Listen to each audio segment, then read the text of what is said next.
haula wa la quwata illa billahil aliyil azim. Subhanaka la ilma lana illa ma 'allamtana innaka antal alimul hakim. Mari kita awali sebagian zikir pagi bersama-sama. 1, 2, 3. Allahumma bika asbahna wa bika amsayna wa bika nahya wa bika namutu ilaika nusyur. Allahumma anta rabbi la ilaha illa anta khalaqtani wa ana 'abduka wa ana 'ala ahdika wa wa'dika mastata'tu. A'udzubika min syarri ma sana'tu. Abu'u laka bi ni'matika alayya wa abu'u bi dzambi faghfirli fa innahu la yaghfiru dzunuba illa anta. Rabbi shrah li sadri wa yassir li amri wahlul 'uqdatan min lisani yafqahu qawli. Rabbi zidna ilma warzuqna fahma, amin ya rabbal alamin. Alhamdulillah, segala puji kepunyaan Allah, salawat juga salam untuk baginda yang mulia Rasulullah Muhammad sallallahu alaihi wasallam. Allahumma shalli wa sallim wa zid wa an'im wa karim wa barik alaih. Hari ini kita mau tilawah dulu hadirin Quran surah Al-An'am ayat 70. A'udzu billahi minasy syaithanir rajim. 1, 2, 3.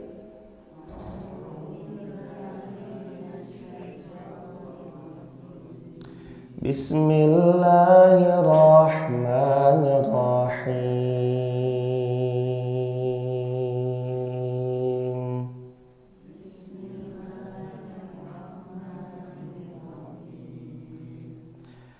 وَذَرِ الَّذِينَ اتَّخَذُوا دِينَهُمْ لَعِبًا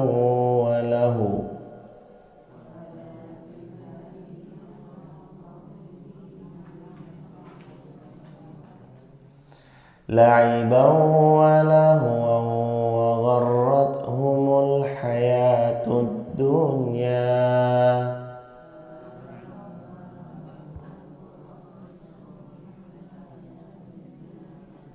وَذَكِّرْ بِهِ أَن تُبْسَلَ نَفْسٌ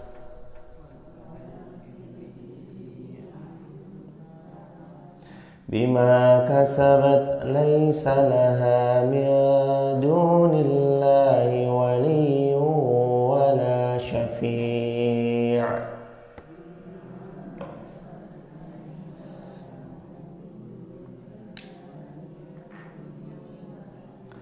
وَإِن تَعْدِلْ كُلَّ عَدْلٍ لَّا يُؤْخَذْ مِنْهَا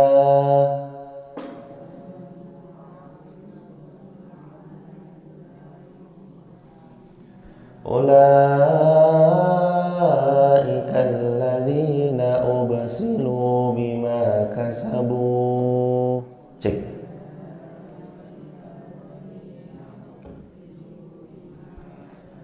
Lahum syarabun min hamimin wa 'adzabun alim.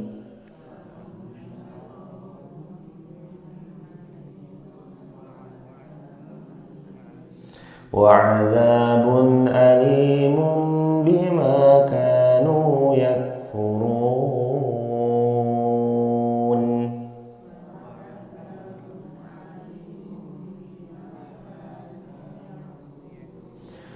قُلْ أَنَدْعُو مِن دُونِ اللَّهِ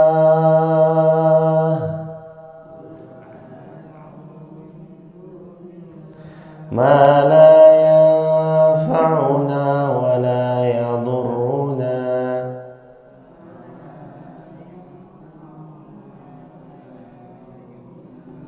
وَنُرَدُّ عَلَى أَعْقَابِنَا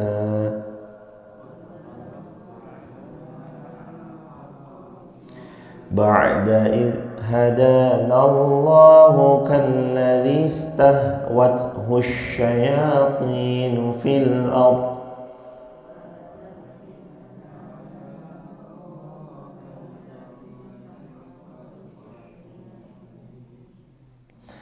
حَيْرَانَ لَهُ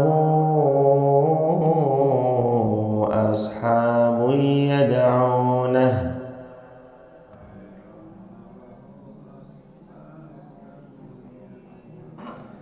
إِلَى الْهُدَى آياتنا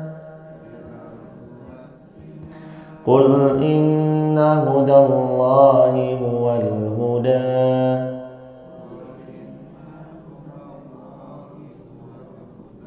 وأمرنا لنسلم لرب العالمين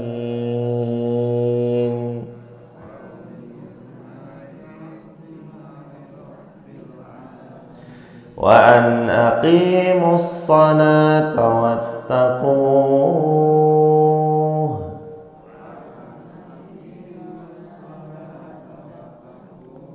وهو الذي إليه تحشرون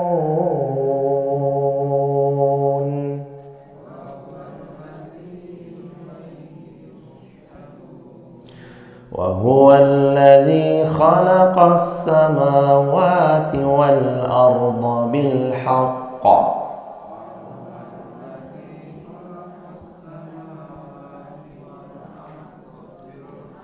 ويوم يقول كن فيكون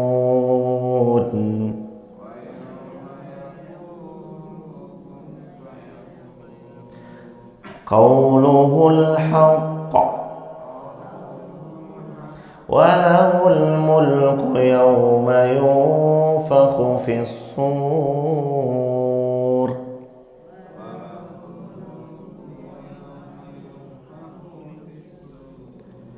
عالم الغيب والشهادة وهو الحكيم الخبير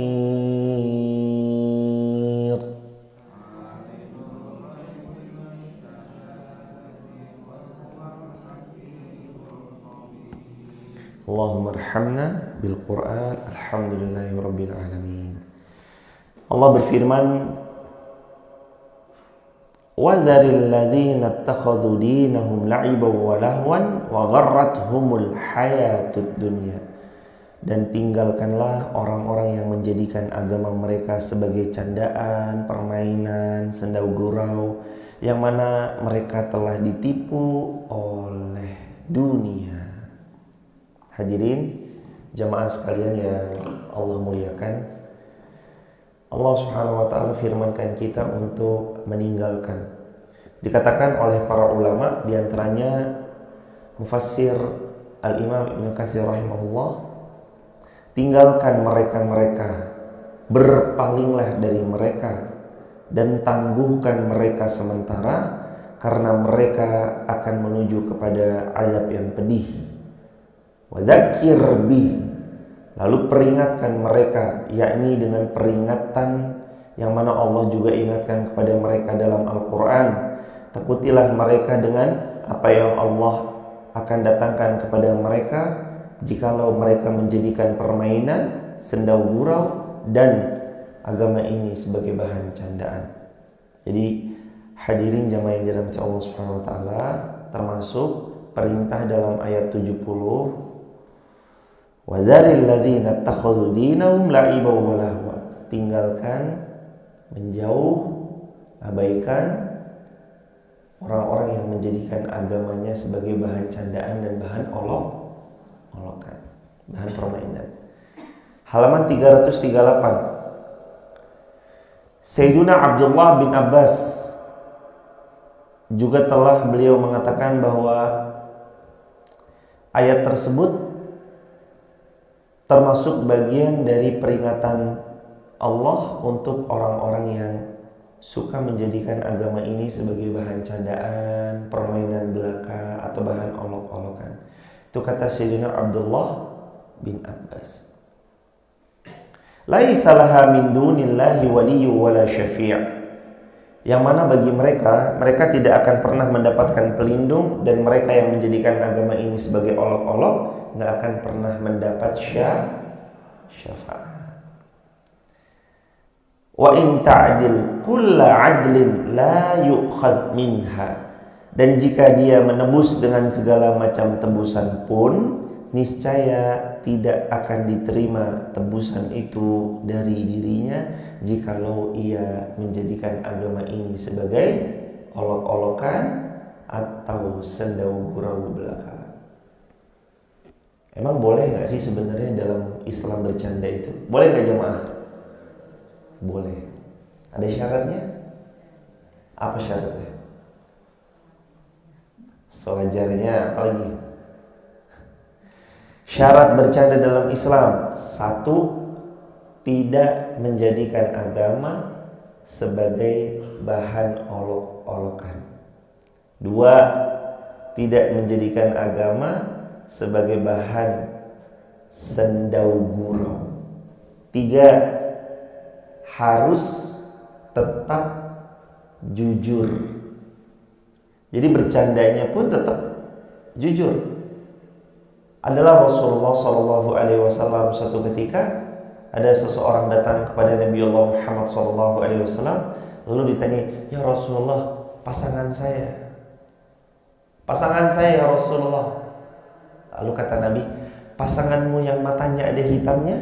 Hah? Dia bingung jemaah. Iya, pasanganmu yang di matanya ada hitamnya? Hah? Lalu Nabi bilang, bukankah mata ini ada hitamnya? Oh iya benar ya Rasulullah. Itulah candanya Rasulullah, candanya jujur. Lalu orang ini bilang, ada kisah yang lain, lalu ada seseorang yang juga bilang kepada Nabi, ya Rasulullah, kita nanti pergi ya mau naik unta. Kata Nabi SAW ketika melihat untanya, bukankah ini anak unta? Kata orang ini, ya Rasulullah, ini kan unta dewasa. Kata Nabi Muhammad SAW, Auka maqal, iya, bukankah ini anaknya unta? Iya ya Rasulullah. Walaupun ini unta dewasa, tetap unta dewasa sekalipun anaknya unta. Ya masa unta anaknya kadal? Nggak mungkin. Unta anaknya unta. Terus ada nenek-nenek lagi. Nabi bercanda sama seorang nenek-nenek. Ya Rasulullah, nanti kalau saya wafat gimana? Nenek, kalau wafat nanti di akhirat itu nggak ada nenek-nenek. Kenapa memangnya? Karena di akhirat semuanya usianya 33 tahun. Awalnya nenek itu sedih ketika Nabi bersabda di akhirat nggak ada nenek sedih. Tapi Nabi melanjutkan, karena di akhirat usianya semuanya 33 tahun. Itulah candaan-candaan yang nggak ada unsur kebohongannya. Candaan-candaan yang tetap pada koridor yang Allah sukai, Allah ridhoi, bukan dengan candaan yang berbohong. Dan membuat orang tertawa tuh ya boleh-boleh saja jemaah. Tapi sekali lagi tentu dengan apa yang Allah Subhanahu wa taala sukai. Begitu hadirin jemaah yang dirahmati Allah. Ayat 70. Laisa laha min dunillahi waliyyun wala syafi'a. Karena bagi orang yang mengolok-olokkan agama, menjadikan agama sebagai bahan sendau gurau, la waliyyu wala syafi', enggak ada pelindung untuk dirinya, wala syafi', dan tidak ada juga pemberi syafaat bagi dirinya. Wa in ta'dil kulla 'adl la yu'khad minha. Bahkan ini hadirin agak bahayanya tuh kalau misalkan ada orang dia bermain-main agamanya ini dijadiin candaan, bahan olok-olokan, ejekan. Sampai-sampai Allah berfirman begini hadirin. Dan jika dia menebus dengan segala macam tebusan, niscaya tebusan itu tidak akan diterima. Kecuali kalau dia taubat-taubatan nasuha, lalu berhenti dari memperolok-olok agama. Kecuali itu. Jadi lihat juga jemaah, bercanda ada aturan mainnya. Gak menjadikan bahan olok-olokan, tidak menjadikan sendau gurauan. Satu lagi, gak boleh bohong. Bercandanya jujur. Itu bercanda.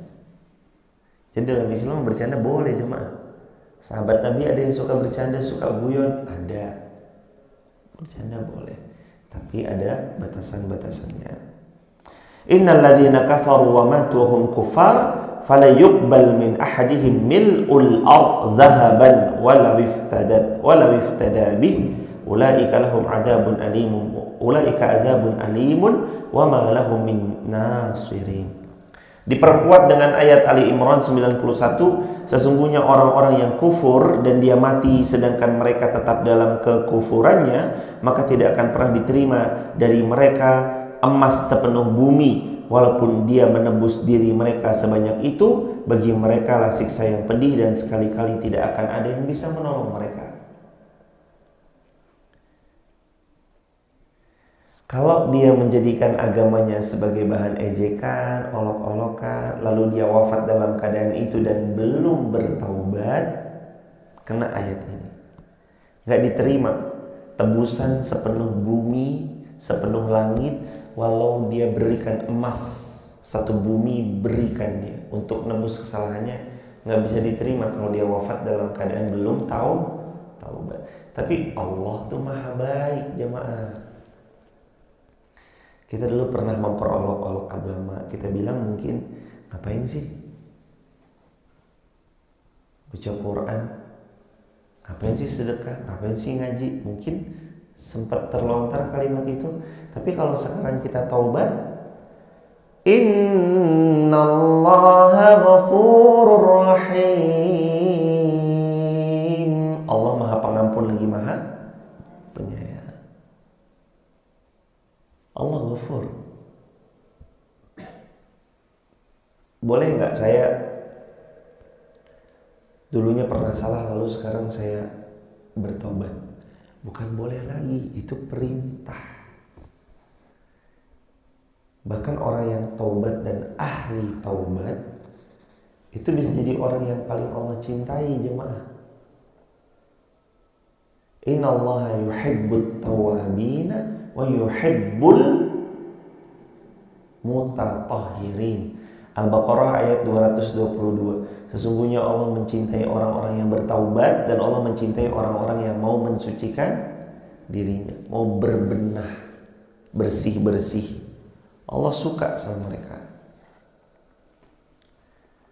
Makanya kalau kita dulunya pernah salah, sekarang ayo diperbaiki.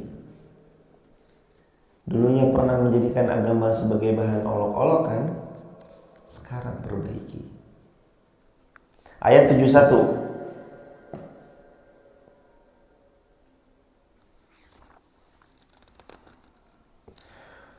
Qul anad'u min dunillahi ma la yanfa'una wa la yadurruna wa nuraddu ala aqabina.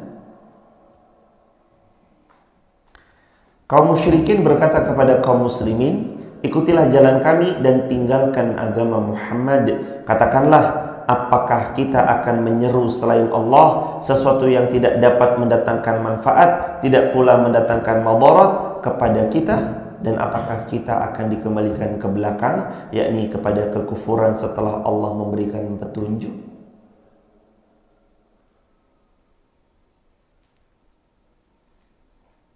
Emangnya mau kalau kita menyembah pada selain Allah? Enggak. Setelah datang iman, ada doanya dalam Al-Quran. Ini doanya bagus kalau dihafal. Rabbana la tuzigh qulubana ba'da idh hadaitana wa hab lana innaka antal wahhab. Rabbana ya Allah la tuzigh qulubana, jangan engkau condongkan hati kami kepada kekufuran. Ba'da id hadaitana, setelah engkau memberikan hidayah kepada kami. Hatinya itu terus minta sama Allah supaya condongnya pada ketaatan, amal salih. Jangan hatinya dicondongkan kepada selain Allah dan Rasulnya Sallallahu Alaihi Wasallam. Apakah kita akan menyeru kepada selain Allah? Qul anad'u min dunillah. Apakah kita mau menyembah kepada selain Allah? Sesuatu yang gak mendatangkan manfaat juga gak mendatangkan madarat. Ingat ya kisahnya kemarin Nabi Allah Ibrahim alaihissalam.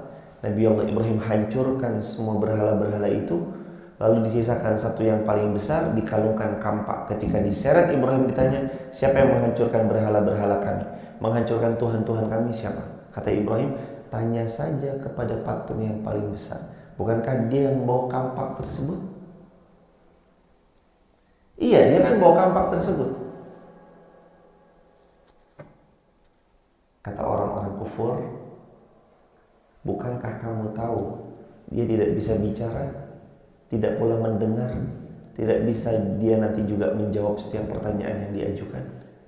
Lalu Nabi Ibrahim berkata, kalau begitu kamu tahu dia tidak bisa bicara, tidak pula bisa mendengar, tidak mendatangkan manfaat maupun madarat bagimu, kenapa kalian sembah?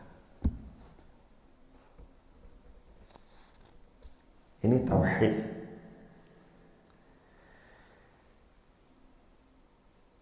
Jadi permisalannya, kalau kita sekarang sudah diberi ba'da id hadaitana, diberi hidayah, tugasnya tinggal dipupuk, dirawat, disinari matahari yang cukup, dijaga jangan sampai ada yang merusak. Itu kalau tauhidnya sudah tersemai, harus dijaga, dirawat, diperbaiki. Karena dia bisa rusak kalau dia mempercayai adanya kekuatan, adanya kemadaratan datangnya lewat suatu hal selain Allah. Contoh, pakai batu cincin itu boleh. Tapi kalau batu cincin ini dipercaya datangkan manfaat dan menghindarkan dari madarat, ini batu cincin bisa menjatuhkan pemiliknya kepada kesyirikan. Padahal memakainya boleh. Tapi kalau dia percaya dengan cincin yang dia pakai bisa mendatangkan manfaat dan menghindari madarat, syirik. Ini bahasan-bahasan yang kemarin nih jemaah. Seseorang juga yang dia percaya bahwa rumah yang tidak ada merah-merahnya di langit-langit atapnya, maka rumah itu akan binasa. Yang menjadikan rumah itu barokah, Allah yang jaga, Allah yang memudahkan. Rumah itu nyaman dan asri ketika dihuni, itu hanya Allah. Yang mampu datangkan manfaat Allah, yang mampu menghindari dari madarat juga Allah. Ma la yanfa'una wa la yadurruna. Kenapa kita harus menyembah kepada selain Allah? Nggak bisa beri manfaat, nggak bisa juga datangkan madarat. Wa nuraddu ala aqabina. Lah, emangnya kita mau balik ke masa-masa jahiliyah? Begitu hadirin. Kalladzi istahwathu syai' kalladzi istahwathu syayatin fil ard. Seperti orang-orang yang telah dibuat keliru oleh syaitan, di mana mereka dibuat durhaka kepada banyak kebaikan yang Allah berikan.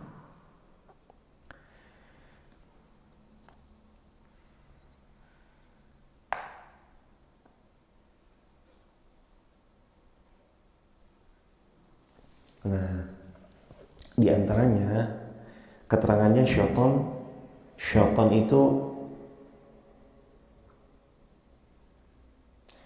kadang menjelma sebagai wujud ayahnya, atau syaitan kadang menjelma sebagai wujud kakeknya. Kalau dalam kitab Al-Imam Ibnu Katsir rahimahullah dikatakan, syaitan bisa menjelma menjadi wujud ayahnya si yang orang ini, ataupun syaitan bisa menjelma sebagai wujud kakeknya daripada si orang ini, lalu dia menyampaikan sesuatu yang kiranya dia bisa menjadikan cucunya yang masih hidup itu menjadi durhaka kepada Allah Subhanahu wa taala. Makanya tolong dulu ya jemaah, syaitan bisa berwujud seperti orang tua kita yang sudah meninggal atau leluhur kita yang sudah meninggal. Maka kalau jemaah bermimpi didatengin oleh leluhur-leluhur kita, lalu diminta untuk mengamalkan satu amalan yang Allah dan Rasulnya sama sekali tidak pernah menganjurkan amalan itu, bahkan amalannya yang dalam mimpi, dalam wujud orang tua atau leluhur kita itu menyuruh berbuat kemusyrikan, maka bisa dipastikan itu adalah mereka yang menyamar sebagai leluhur-leluhur kita. Jangan diamali. datang dalam mimpi ayah kita yang sudah wafat. Lalu di mimpi itu dia bilang, "Nak, kamu harus ngasih sajian ya. Kamu harus memberikan ini ya kepada pohon yang ada di sebelah sana. Nggak boleh ditaati."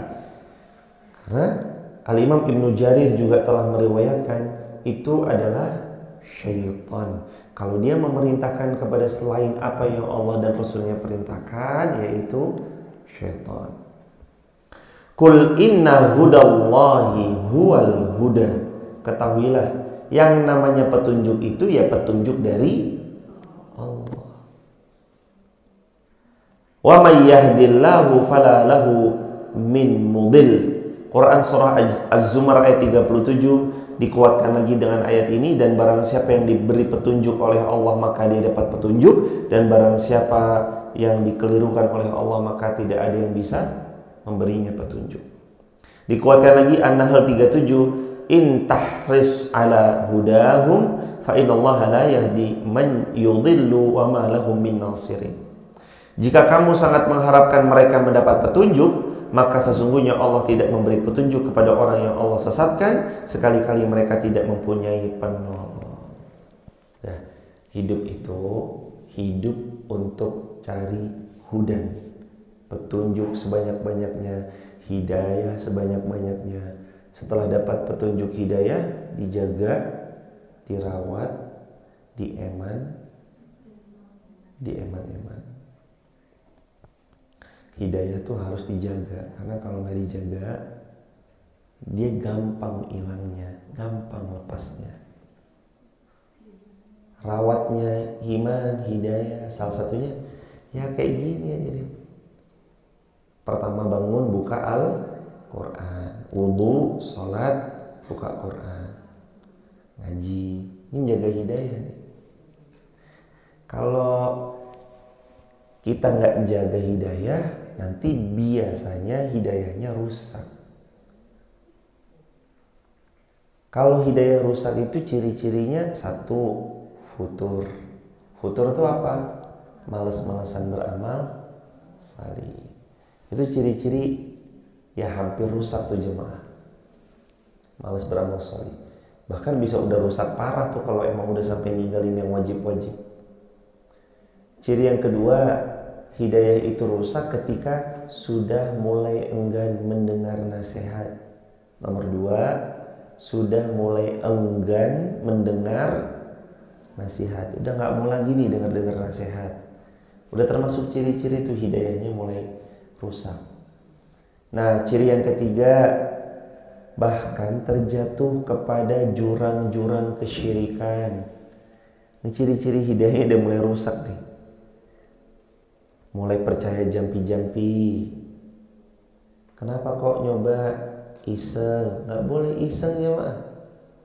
Bu, kenapa datang ke dukun? Ya iseng aja Ustadz. Gak bisa gitu hadirin. Mas, kenapa datang ke orang tidak pintar? Iseng, gak boleh walaupun alasannya iseng. Sabda Nabi SAW, man ata kahinan lam tuqbal salatahu arba'ina yauman. Kalau kamu datang ke dukun, tidak diterima salatmu 40 hari. Itu baru datang.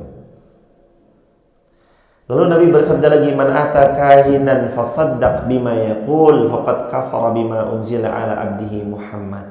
Siapa yang datang ke dukun dan membenarkan apa kata dukun tersebut, dia tahu ada jimat, dia beli jimat tersebut lah, berarti kan dia telah kufur terhadap agama yang Allah turunkan kepada Nabi Muhammad SAW. Nah, cara tobatnya gimana? Taubatan nasuha. Itu cara tobatnya. Kita ini harus ya hadirin, yang namanya jaga iman, jaga tauhid, harus.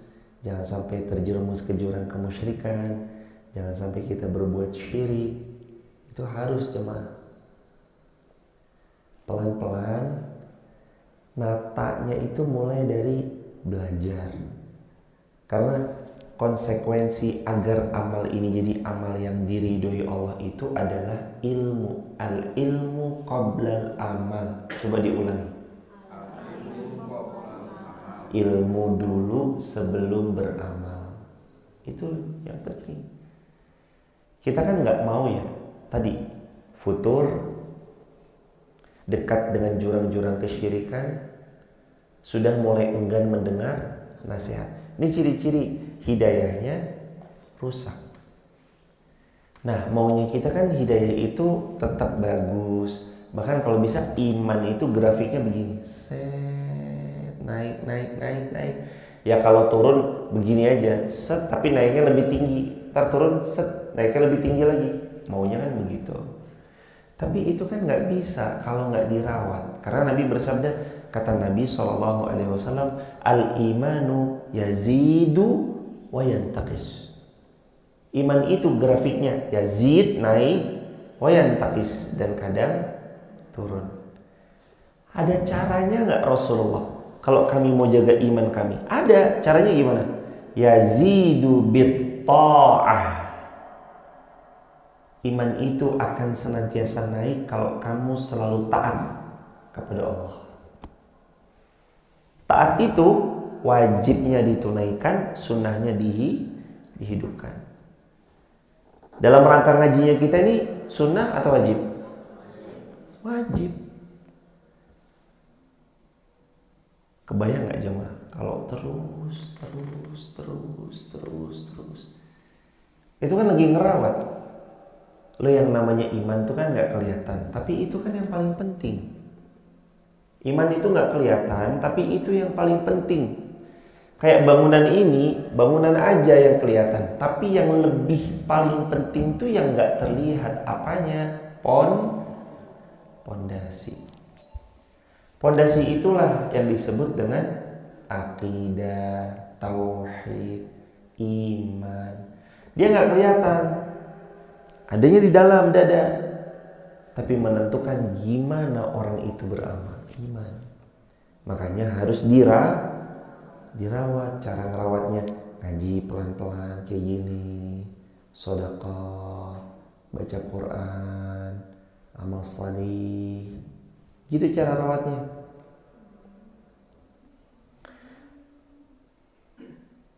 Wa umirna linuslima li rabbil alamin, dan kita ini memang diperintahkan untuk berserah hanya kepada Allah Rabbul Alamin, Tuhan semesta alam.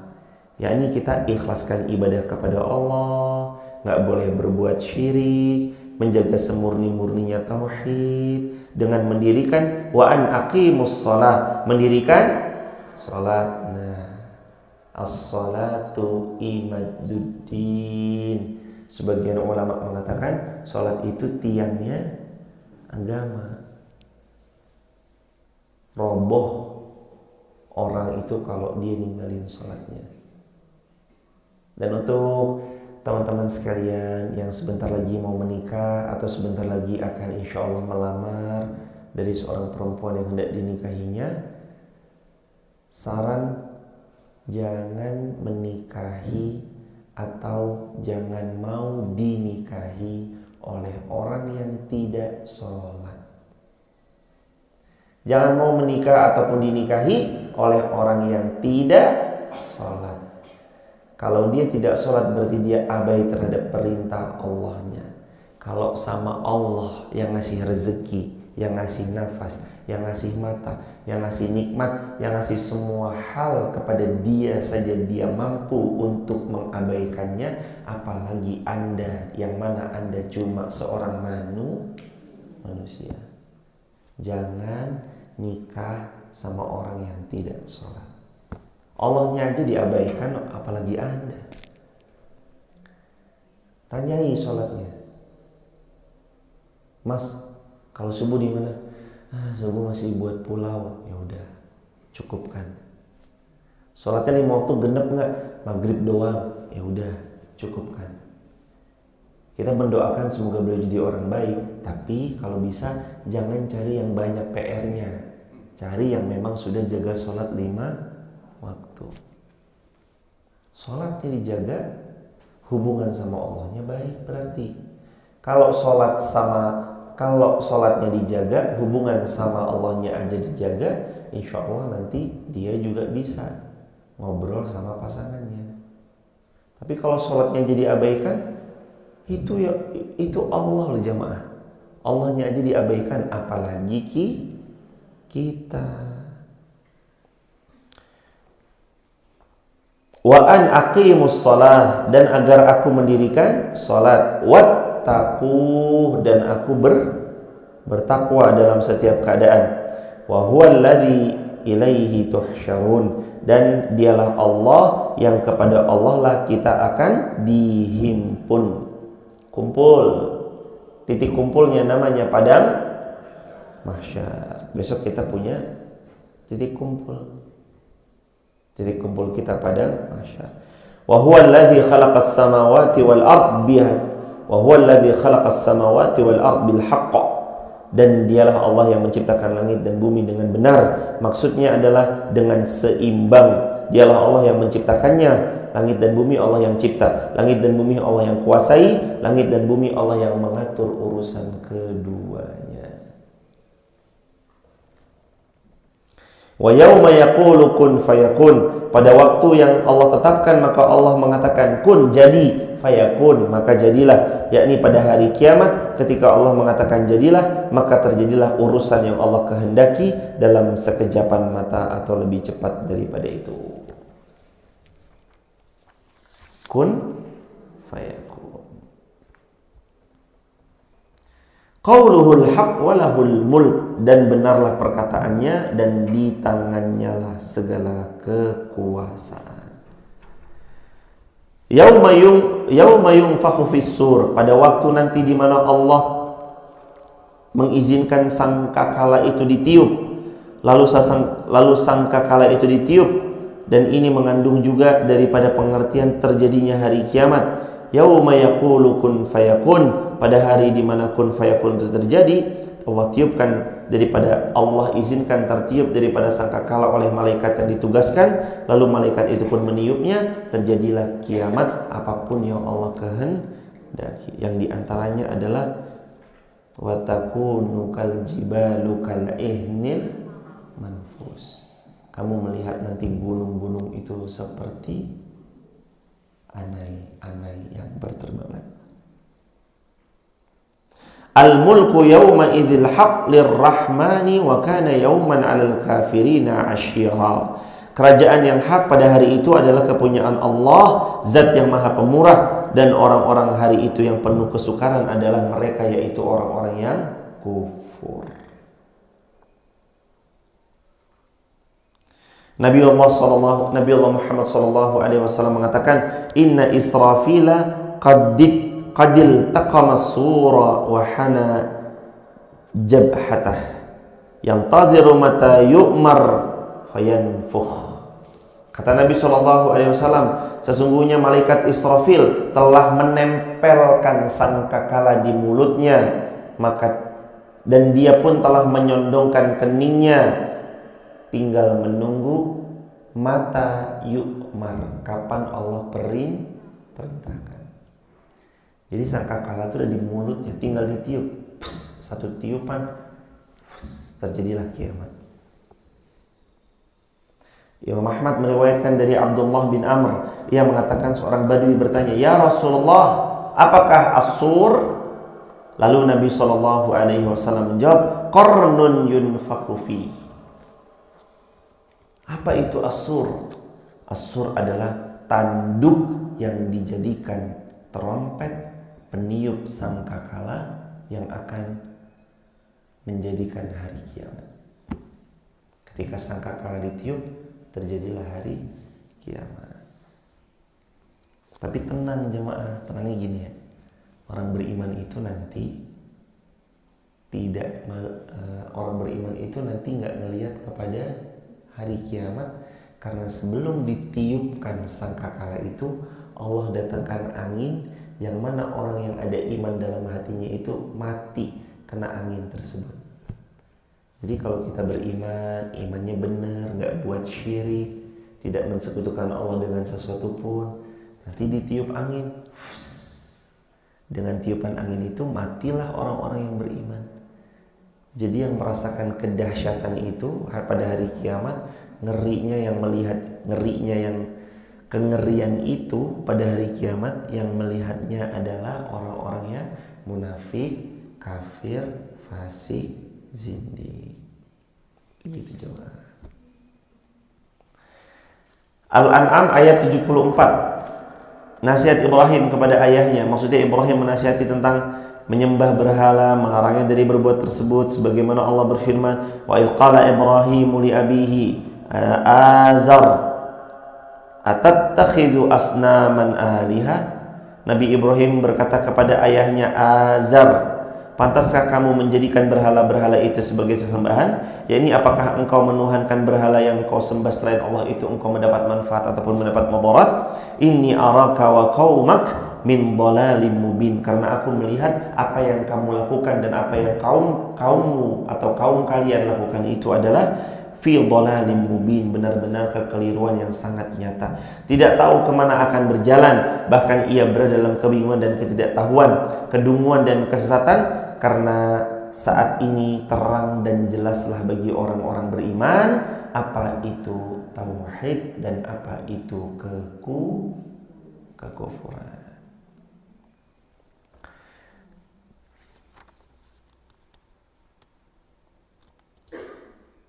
Sekalipun sama ayahnya, hadirin. Karena memang dakwah yang paling agung, mulia itu yang memang dakwah kepada diri, lalu kemudian dakwah kepada keluarga terdekat. Sebagaimana Allah berfirman, ya ayyuhalladzina amanu qu anfusakum wa ahlikum nar. Wahai hamba Allah yang beriman, kamu jaga dirimu, lalu kamu jaga keluargamu. Maksudnya, kamu dakwahi dirimu lalu berubahlah jadi yang lebih baik. Kamu dakwahi keluargamu, bekali mereka dengan ilmu agar mereka juga jadi keluarga yang baik. Ku anfusakum wa ahlikum.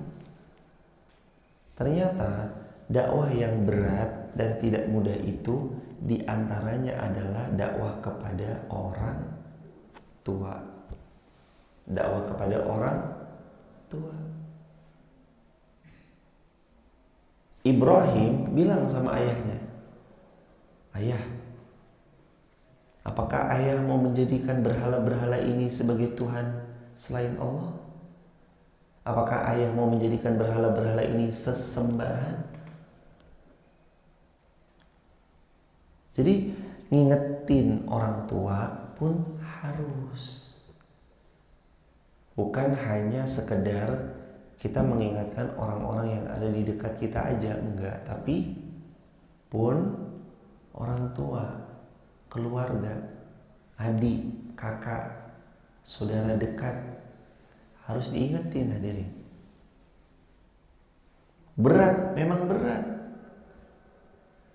Tapi itu medan jihad kita, hadirin.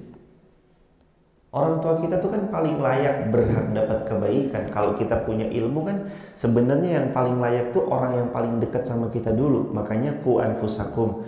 Nah, jaga dirimu ya.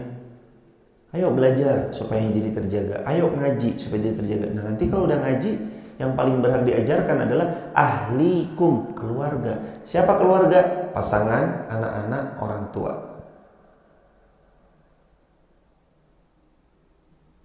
Orang tua kita, makanya kalau ada satu yang keliru, sampaikan dengan cara yang baik. Keliru nih, sampaikan dengan cara yang baik. Mak, kalau begini kurang pas ya mak kayaknya. Tahu apa sih, udah dosa, biarin dosanya mama. Wah, nah ini repot ini kalau udah begitu. Tapi kan namanya yang berdakwah sama orang tua, kadang bagaimanapun yang namanya orang tua kan terus akan menganggap anaknya sebagai bayi kecil dan mungil yang dulu pernah dia lahirkan. Walaupun anaknya udah berilmu juga kadang dia nggak percaya sama anaknya. Percayanya dari mulut lisannya orang lain. Kalau nggak salah ceritanya ibunya Imam Syafi'i apa ya? Atau ibunya, ada ulama gitu intinya. Ulama ini punya ibu. ibunya ini nanya suatu hukum kepada anaknya, lalu ibunya ini kurang yakin gitu. Nak, misalkan ibunya nanya gini, nak, gimana hukumnya perempuan haid pergi ke masjid? Lalu anaknya ini ulama jawab jamaah, oh kalau perempuan yang lagi haid sebaiknya cukup di rumah saja. Tapi kalau dia mau ke masjid memang ada ketentuannya. Di antaranya kalau memang dipastikan tidak akan tercecer daripada darah haidnya, maka silakan saja. Namun apabila lebih baiknya lagi dia tidak masuk ke masjid misalkan, itu akan lebih baik lagi. Nah, tapi ibu ini nggak percaya. Masa iya sih? Aku mau tanya deh sama ulama yang lain. Akhirnya digandeng tangan ibunya, dibawa ke ulama yang lain itu, ditanya, jawabannya persis sama seperti jawaban anaknya. Kadang begitu seorang tua jemaah. Walaupun anaknya ulama, kadang kalau dengar jawaban dari anaknya itu ya beda sama dengar dari orang lain. Udah sekarang anak kita deh. Anak kita biasanya jemaah lebih dengar kitanya apa dengar gurunya? Biasanya kan gitu ya. Walaupun ini nggak berlaku juga untuk sebagian, adalah sebagian lain itu orang tua tetap dikagumi, dijadikan figur untuk anak-anaknya tetap ada. Tapi kadang ya begitu hadirin. Tuh nggak apa-apa makanya kita ini harus sayang sama guru-gurunya anak kita, respect sama mereka, hormat juga sama mereka, di mana mereka sudah mengajarkan anak-anak kita penuh dengan kebaikan. Ya nggak jemaah? Terutama guru yang di dekat rumah-rumah kita ngajarin TPQ, TPA, bersyukur jemaah. Mereka itu loh yang harusnya layak dapat rumah dinas, kendaraan dinas, pantas tuh. Kalau ada orang di luar sana tanda tangan, kerjanya tanda tangan, dapat mobil dinas, dapat rumah dinas. Padahal kerjanya cuma tanda tangan. Ini ada guru ngaji, minterin anak-anak yang ada di kampung untuk bisa ngaji, mencerdaskan umat, ngasih tahu umat ilmu, ngasih tahu umat tentang kebaikan, menjaga umat agar supaya nggak salah jalan, nggak salah arah, menjaga dari perbuatan kemusyrikan. Itu yang harusnya lebih. Gak apa-apa jemaah, pelan-pelan nanti akan datang masanya di mana insya Allah kita akan diberi keleluasaan untuk menghormati guru-gurunya anak-anak kita, guru TPQ, guru-guru ngaji, guru TPA. Kita ikut memuliakan beliau. Ada guru ngaji TPQ, TPA ada?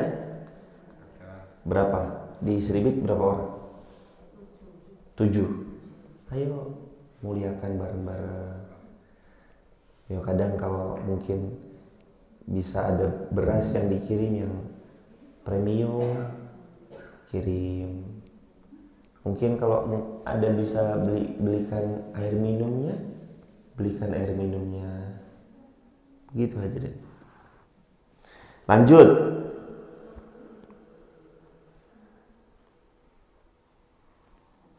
Wa kadzalika nuri Ibrahim malakutas samawati wal ard.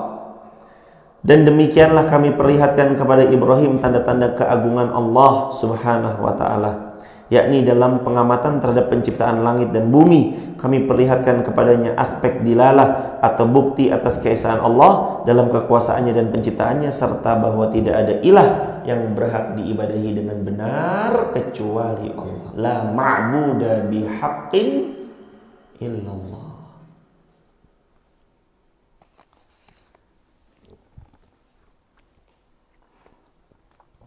Tanda-tanda kekuasaan Allah udah gak kurang-kurang ya hadirin. Nah, tadi itu bab tentang dakwah sama keluarga. Udah masuk sekarang bab meyakini semua kekuasaan Allah dan tanda kebesaran Allah. Biji. Dari mana ceritanya? Biji kacang hijau dilempar ke tanah kok bisa numbuh? Siapa yang menumbuhkan tuh kalau bukan Allah? Dari mana ceritanya? Mohon maaf, Sperma masuk, lalu terus kemudian berubah menjadi manusia. Siapa tuh yang mengizinkan? Allah. Gimana ceritanya? Kita ini jemaah yang tidur, tetap darahnya itu nggak mengendap di bagian bawah. Tapi saat kita bangun, darahnya otomatis terus mengalir, berputar. Yang membuat operasional sistem dalam tubuh kita sehebat itu, siapa yang membuatnya? Allah. Harusnya kalau kita emang tidurnya dari jam 8 sampai jam 4, berarti jam 9, 10, 11, 12, 1, 2, 3, 4, 8 jam tidur. Harusnya darah-darah kita nih ngendep ke bawah semua. Tapi darahnya masih tetap mengalir. Siapa yang mengizinkan sistem yang sedemikian rumitnya terlaksana dengan sebaik-baiknya? Allah. Makanya sangat wajar sekali kalau kita belajar tauhid, nggak buat syirik. Ayo beramal mah dilurusin aja karena Allah. Ngaji karena siapa? Allah. Baca Quran karena siapa? Allah. Sedekah karena siapa? Allah. Teman-teman yang di rumah live streaming karena siapa? Allah. Kemarin itu kan dicontohin ya jemaah. Mau nggak dikasih susu 5 liter, susu sapi murni, yang mana sapinya tiap 3 hari sekali dipijetin jemaah. Sapinya super sehat, makanannya makanan bergizi, dan dikasih gratis 5 liter tiap subuh. Mau apa mau? Mau. Tapi kalau susu murni 5 liter itu dicampur dengan kotoran sapi setengah sendok, mau atau enggak? Enggak, karena tercampur. Kita beramal nih mulai ditata nih jemaah. Ya mungkin awal-awalnya kenapa datang? Ada sayurnya, ada mie godok, ada telur, ada minyak. Itu mah ya salah satu aja alasan, tapi bukan itu satu-satunya. Kita ngaji ini karena Allah. Ya kita baca Quran ya karena Allah. Semua yang dilakukan karena Allah, dia akan dapati kebahagiaan yang tidak akan pernah didapat jika dia melakukan sesuatu karena manusia. Coba dia ngelakuin karena manusia. Udah capek-capek ternyata nggak tahu terima kasih. Kecewa nggak? Kecewa lah, makanya sama manusia tuh jemaah. Wah udah capek-capek datang, ustadznya nggak ada. Kecewa nggak? Wah nggak kecewa tapi jalan-jalan. Piye toh malah nggak ada nih yang ngaji nih. Misalnya, ya kalau ngarepnya sama manusia mah pasti kecewa jemaah. Maka kita berharapnya hanya kepada Allah aja udah jemaah, jangan yang lain. Biar lurus niatnya, lurus hatinya. Kita kan kemarin banyak salahnya, banyak dosanya. Kalau ngeliat masa-masa muda dulu tuh rasanya PR-nya kita masih banyak. Ayo aja perbaiki pelan-pelan. Mulai dari perbaiki sholat, lanjut perbaiki ngaji. Punya ilmu tiap hari, kerasa berubah gak jemaah? Ada. Apa yang berubah? Omongan. Apalagi yang berubah? Kelakuan, amal. Apalagi yang berubah? Iya? Lebih tenang. Apalagi yang berubah hadirin? Tidak? Tidak ngutang. Tidak apa hadirin? Oh, tidak gampang marah-marah. Ya emang harus punya ilmunya sih jemaah. Nah ini bocil juga nih jemaah nih. Jemaah tahu kan, ini kan ada anak-anak SD. Atas seizin Allah kan udah 12 siswa SD hafiz Quran Masjid Muhammad Al-Fatih. Itu tuh tempat praktek ilmu. Ya Mas Herman, tempat praktek ilmu ya. Ntar ada anak SD yang tiba-tiba nangis. Wah, nangisnya keras sekali.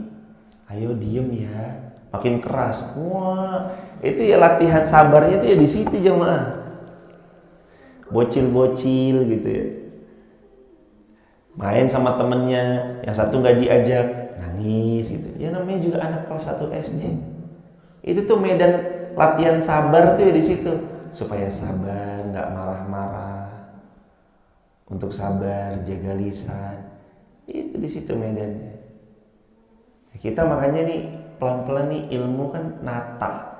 Sebenarnya yo lagi nata. Apa yang ditata? Cara hidup lebih baik supaya nggak gampang marah.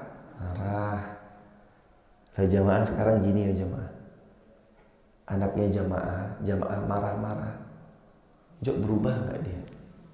Kadang malah makin marah, makin galak.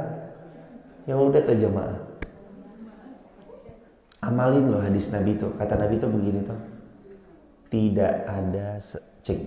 Tidak ada lemah lembut nempel pada sesuatu illa zanah, kecuali pasti memperindah, memperbagus, mempercantik. Tidak ada yang keras-keras nempel pada sesuatu illa syanah, kecuali makin merusak. Jadi tahu ya kenapa anak kita marah, dianya balas marah. Ya karena kita merusak dia dengan keras, kasar.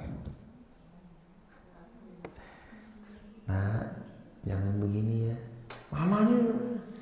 Ya udah astagfirullahaladzim. Segitu aja, ngalah aja deh jemaah. Ngalah hadirin. Ngalahan. Jangan lupa doa. Doanya adalah Rabbi habli minas sholihin. Doa banyak-banyak.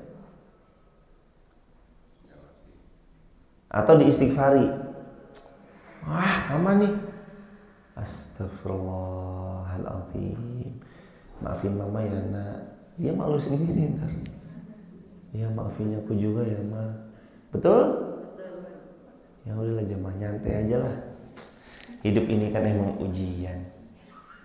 Kemarin kita kan juga boleh jadi anak kita nih ya kurang benar. Jadi anak kita ya sering marah-marah sama orang tua kita. Ya mungkin ini balasan. Dulu kita pas jadi anak ya ngomel-ngomel. Ya mungkin ini dulu balasannya begini. Sekarang ayo diperbaiki. Baik jemaah, ada yang mau bertanya? Silahkan hadirin. Fadhol.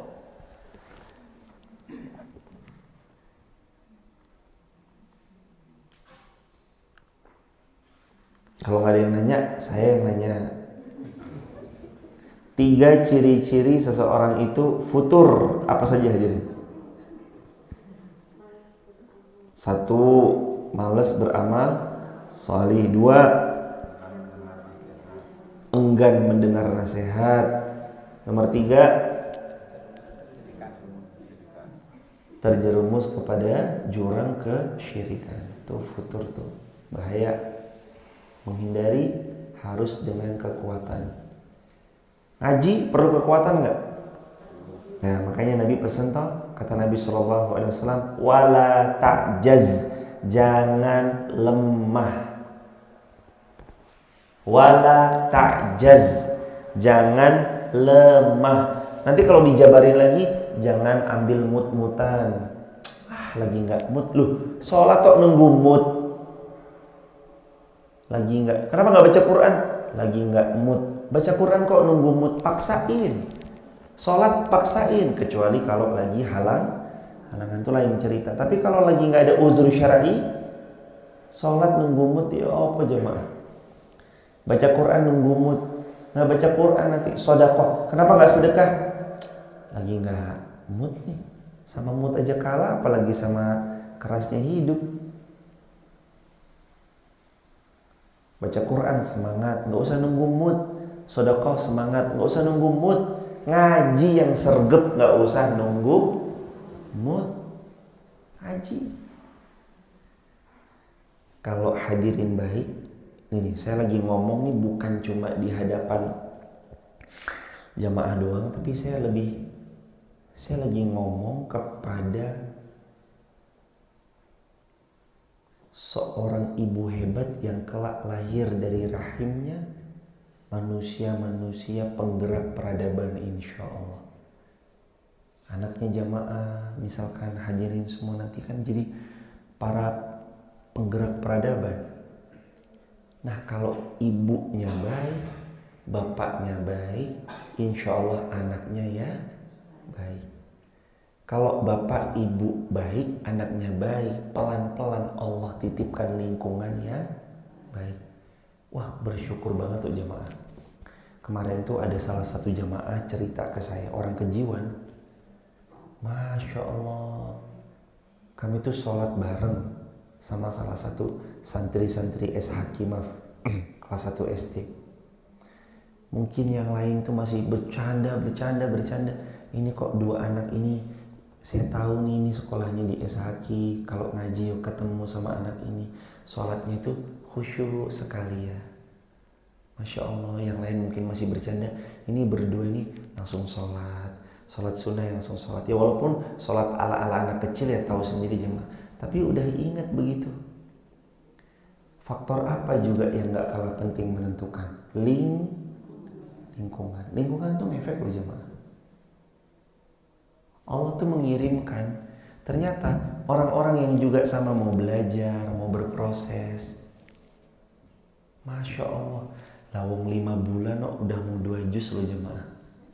Kan targetnya setahun 2 juz. Ini Juli, Agustus, September, Oktober, November, Desember, jalan 6 bulan ini udah mau 2 juz, 3 orang.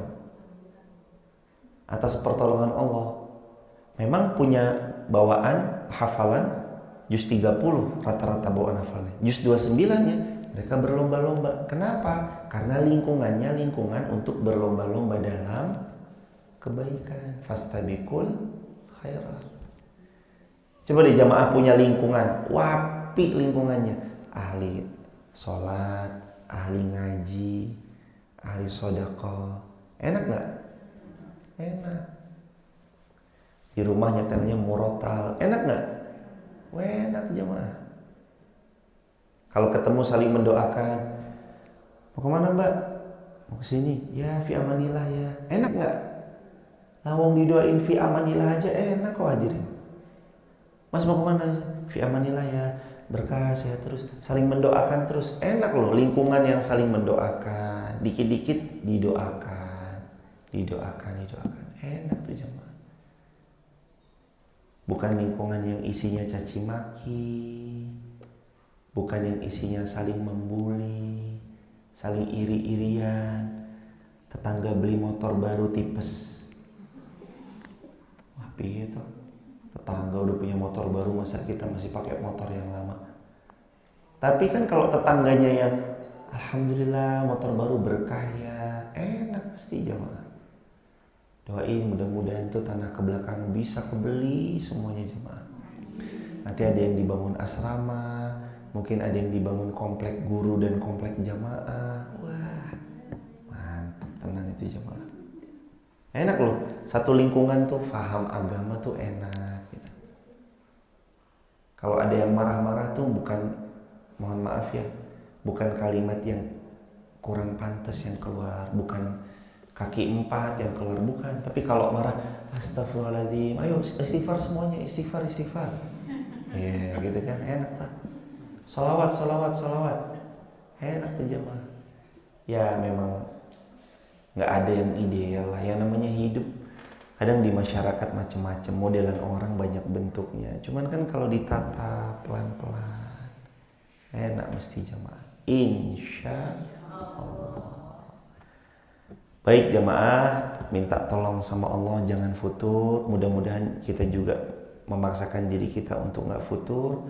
Ada salah satu doanya adalah ya muqallibal qulub tsabbit qalbi ala dini.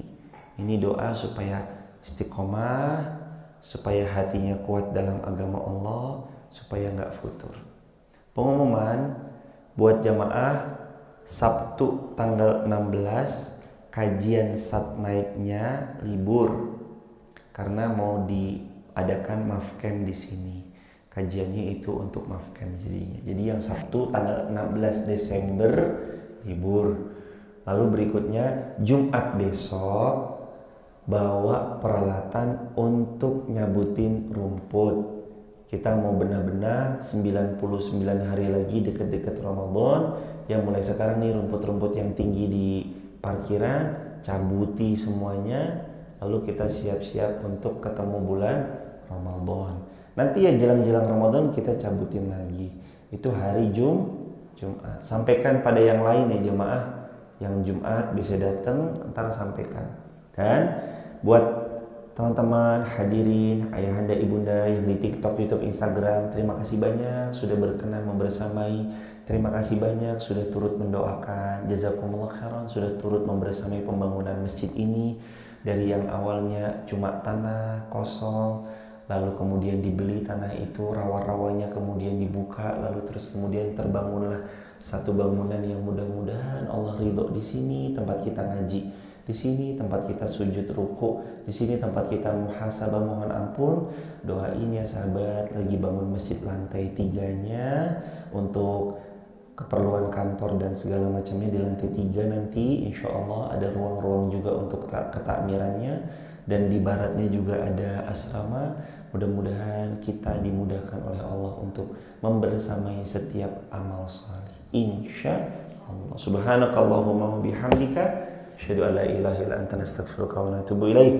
Allahumma ansur ikhwanal muslimin fi Falastin wa fi Suriya wa fi Iraq wa fi Afghanistan wa fi Uyghur wa fi Rohingya wa fi kulli biladil muslimin. Allahumma ansur da'watana ya Allah ya rabbal alamin.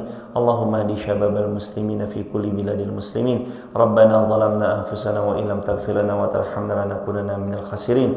Rabbana atina min ladunka rahmah wa hayyi lana min amrina rasyada. Rabbana taqabbal minna innaka antas samiul alim wa tub alaina innaka antat tawwabur rahim.